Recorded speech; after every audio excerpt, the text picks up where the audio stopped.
Il a dit, vous êtes pasteur, comment conciliez-vous l'œuvre pastorale avec l'industrie cinématographique? Avant que je devienne pasteur, j'étais d'abord tout enfant comme tout enfant. Dans mon parcours d'enfance, la seule chose qui m'a passionné, c'était le cinéma.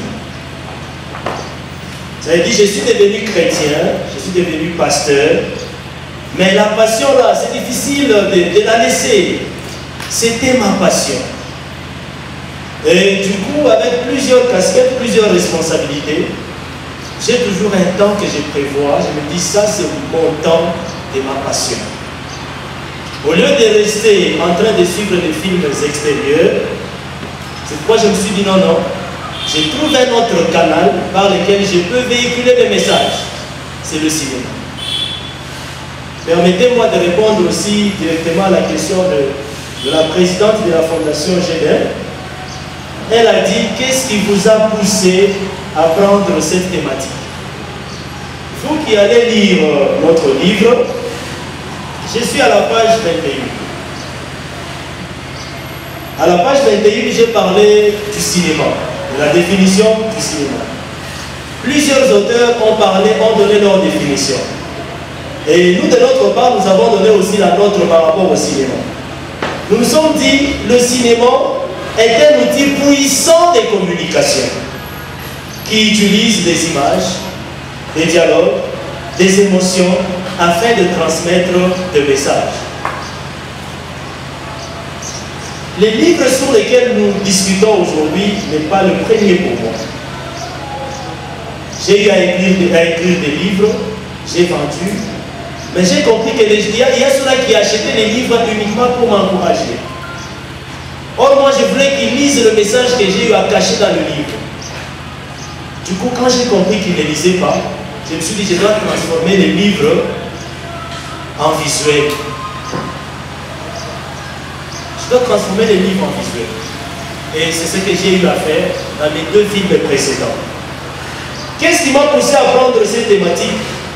C'est parce que déjà, nous sommes dans un pays où il y a la guerre.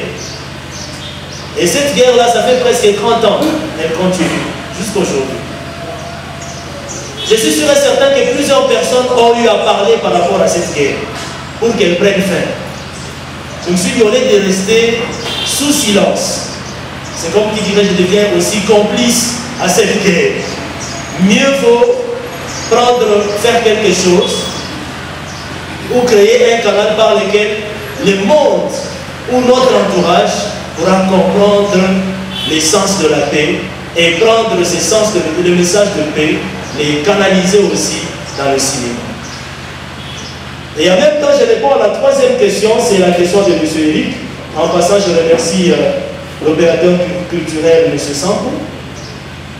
M. Eric a dit, qu'est-ce que vous allez faire pour que le gouvernement congolais puisse mettre la main dessus, pour que le gouvernement congolais puisse nous appuyer, nous accompagner dans ce que nous réalisons. Bon, c'est une question un peu compliquée. Nous faisons notre part. La Fédération congolaise du cinéma fait aussi sa part. Nous voulons seulement que les gouvernements nous écoutent et nous accompagnent. Déjà à la fin du film, à la fin du livre, j'ai proposé un film. Je l'ai déjà dit, parce que vous êtes arrivé un peu en retard. Je propose un film, la réalisation d'un film qui va parler de la paix. Déjà dans cette organisation, nous avons invité presque toutes les autorités culturelles de la province, pour ne pas dire de la ville de Lubumbashi. Et malheureusement, beaucoup se sont excusés.